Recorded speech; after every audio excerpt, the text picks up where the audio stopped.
Craig Brockwell was found by his wife, dead on their living room floor, a plastic garbage bag tied off around his neck and an empty bottle of Xanax on the kitchen counter next to a suicide note.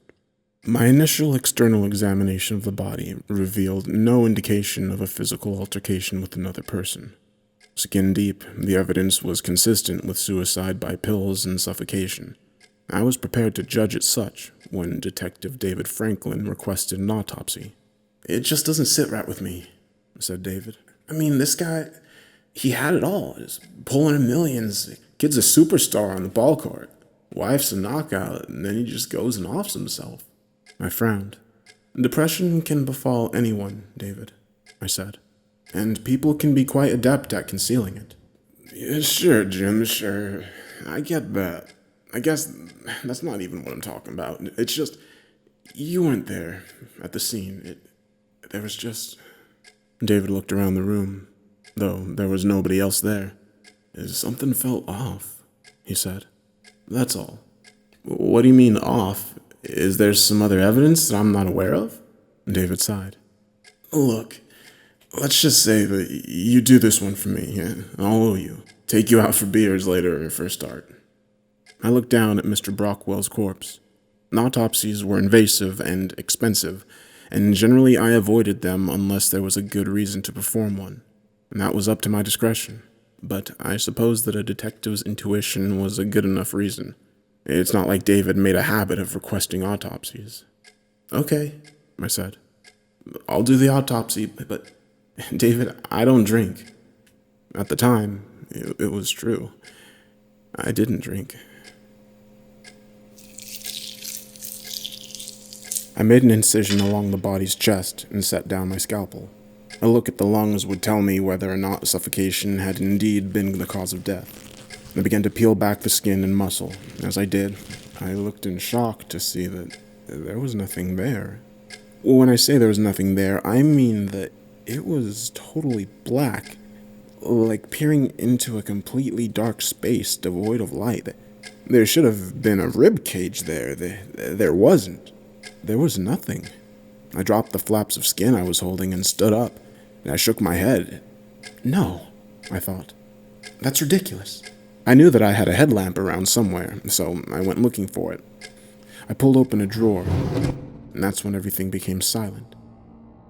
We grow accustomed to them, but we are surrounded constantly by sounds. The slight buzz of the electrical lights above us, the hum of the boiler in the basement, the sound of our own breath, the rustle of our clothes as we move, the sound of opening a drawer. None of it was there. It was as though I had gone completely deaf. I don't know why exactly, but I had a sudden urge to look at the body on the examination table. I turned my head, but it turned far slower than I intended, as though I were losing control of my body, or time had slowed down, or the room had become thick with some invisible substance. The dead, naked body was just as I left it, of course, with the incision along its chest, and the skin there curled back slightly from where I'd begun to peel. All at once, a rush of sound returned to my ears, and my movements resumed to their typical speed. I shook my head once again, turned back to the drawer. I found the headlamp and strapped it to my head and went back to the body. I flipped on the light and opened the skin up again and gazed into utter darkness. There was nothing there. The darkness consumed the light from the headlamp. It seemed endless. I steadied myself and tore the skin back further. Instead of the rib cage and bits of tissue, there was only the nothingness. I tentatively stuck a finger into it. As soon as I did, the silence returned and everything slowed down again. My finger felt incredibly cold, like touching dry ice.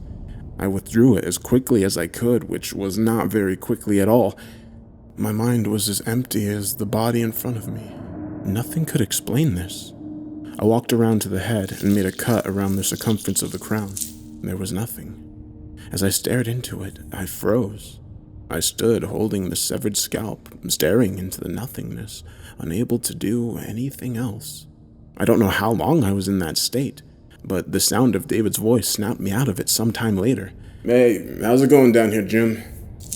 I dropped the piece of dead flesh and hair I'd been holding onto and turned to look at David. This is, very bizarre. I've never seen anything like this. I can't explain it. And how's that? Asked David. I pointed to the body. Just look, I said. David walked across the room and peered into the darkness. What the fuck? He whispered. I don't know, I said. I don't know. David started reaching inside the head. I wouldn't do that, I cautioned. He ignored me and kept reaching, and then his hand was inside the head. He froze suddenly, except for his eyelids, which opened wide in shock. David, pull your hand out now. David's eyes got wide. He was trying to say something, but his lips wouldn't move. It came out muffled, but I had no doubt that he was trying to say help. All at once, David jerked forward 2 feet so that he was now into the body, up past his elbow. The look on his face grew more frantic and desperate. I grabbed onto his other arm and yanked, but it was no good. The body was stronger, and it was pulling him in, now up to the bicep. I watched in pure horror as the head seemed to expand in size, as if it were growing larger so that it could suck in all of David. Instinct took over, and I ran for my tray of tools. I grabbed the bone saw and switched it on. As I made my way back to David, I applied the saw to his shoulder, which was now mere inches from the terrible maw of nothingness.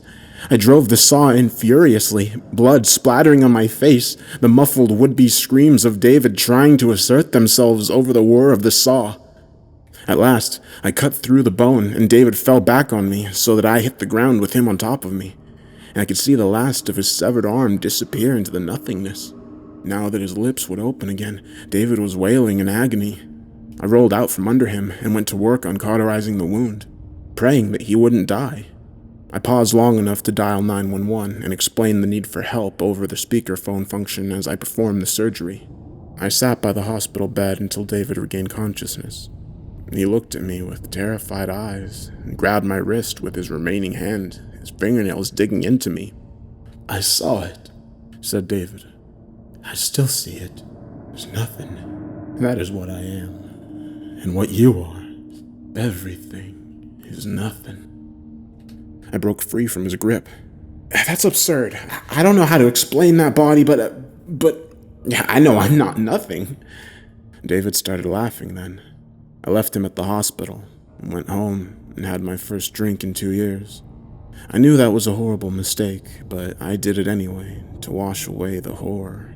When I was drunk enough, I resolved to return to the morgue, determined to burn Craig Brockwell's body. I got into my car, like a monster, and drove, weaving across the road. When I arrived, I flung the door open, my mind and body overtaken by the alcohol. And even through my drunken haze, it registered that something was very, very wrong. The body was gone. Craig Brockwell's attempted autopsy happened 10 years ago. For a few years afterwards, I drank. I lost my job, refusing to return back to work. I burned through my savings, and by the end of the year, I had hit rock bottom, as it's called. That was shortly after Detective Franklin committed suicide. Now I have my life back together. I still have nightmares, but I have for the most part put the incident behind me.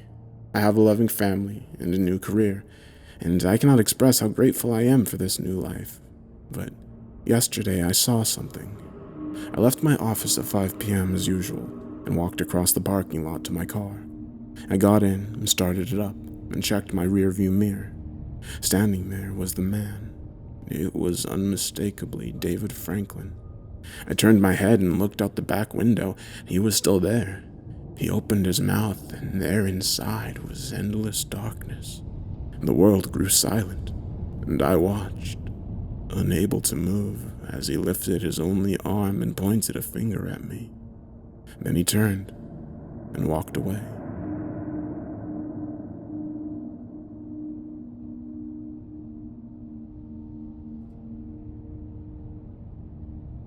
If you enjoyed this story, make sure to check out the No Sleep subreddit so you can read more great stories just like this one. And if you'd like to hear more of my narrations, make sure to subscribe and select the notification icon. I also compose all of the music that you hear myself, so if there's any particular song you'd like to hear, you can most likely find it on my music channel. With that said, have a good night.